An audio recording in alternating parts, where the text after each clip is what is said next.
All right, to start our relief sculpture, the very first thing that you're going to do is trace a big circle onto your 9 by 12 paper. Okay, and once you got your circle traced, you're going to take your liquid glue and just trace right over your pencil line in the same shape of the circle. It's really important that you don't use a lot of glue, or else the next part will be very messy, because you're going to get a string and lay it on top of that glue. So if you have a ton of glue on your paper, you'll just get glue all over your fingers. So just be careful when you're putting your glue down. With the string, you're just going to lay it on top of the glue and then use your other finger to kind of press it into the glue, just like this.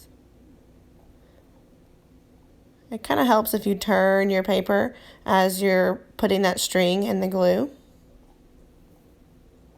And when you get to the end, if your string is a little bit too long, you can always cut it to fit perfectly into that circle. You'll probably have some glue on your hands, just kind of rub it together to get that extra glue off. Alright, so in my sketchbook, I drew my sun and my moon, how I wanted it to be on my relief.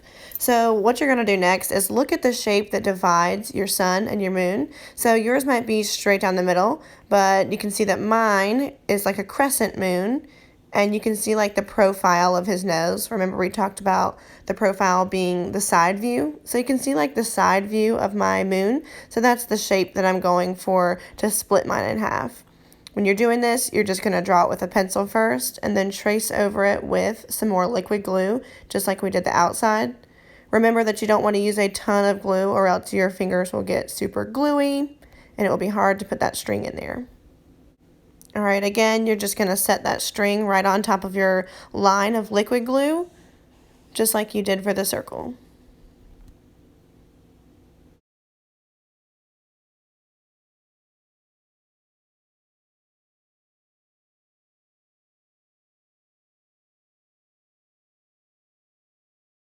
And again, once you get to the end, if you have extra string, you can just cut it off with scissors so that it fits inside.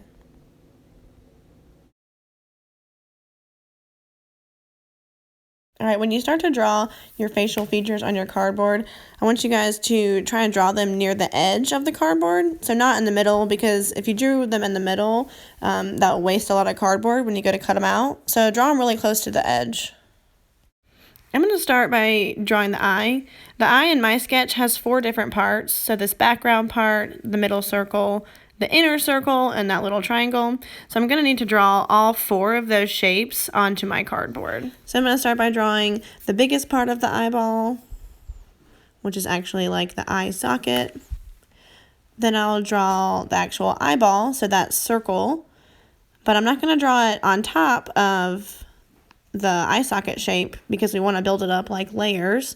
So I'm going to draw it separately, and I'll do that for each of those 4 shapes. So the next circle, and then the triangle part in the middle.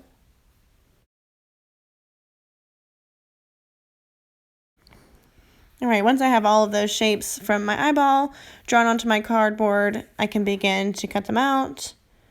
You want to cut them out really carefully.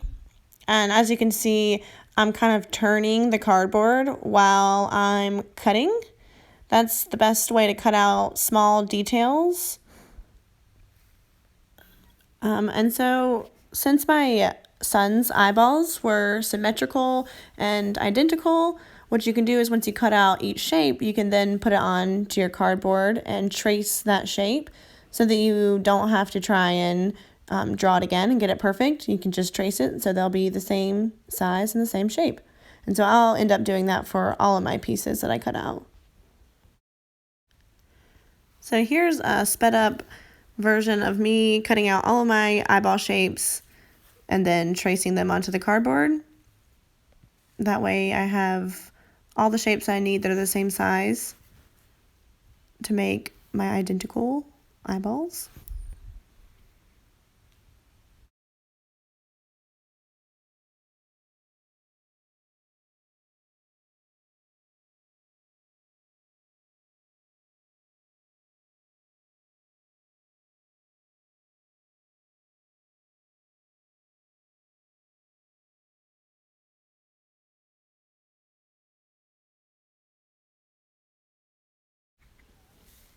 Okay, now that I have all 4 of my pieces cut out from my eyeball, I can start to glue them back on.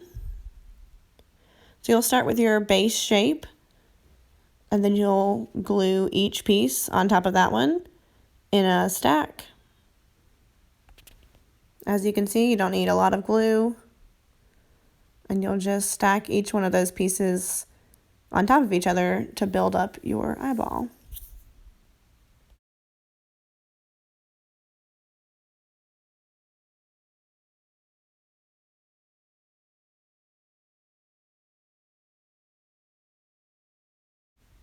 Okay, there you have it, your finished eyeball. And then you have all of your shapes that you traced from your eyeball so that you can cut them out and make an identical one. All right, then you'll want to look at your sketch that you drew to figure out where to place all the things that you cut out. And you'll use just a little bit of glue to glue it onto your green paper.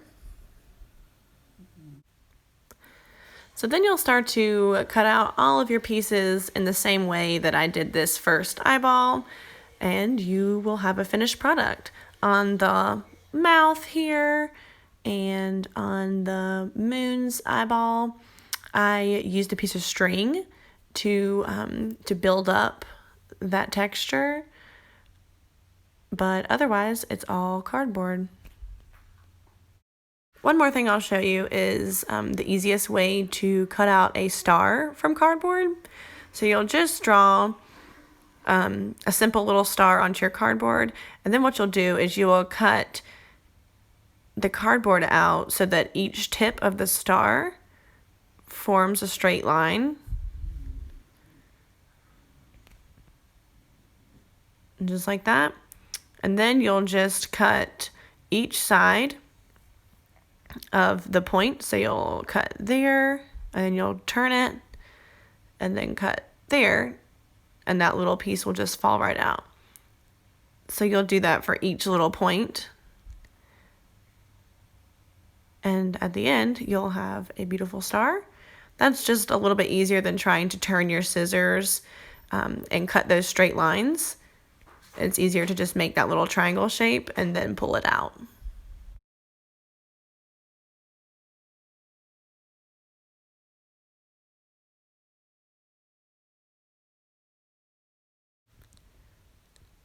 And there you have it, your cutout star.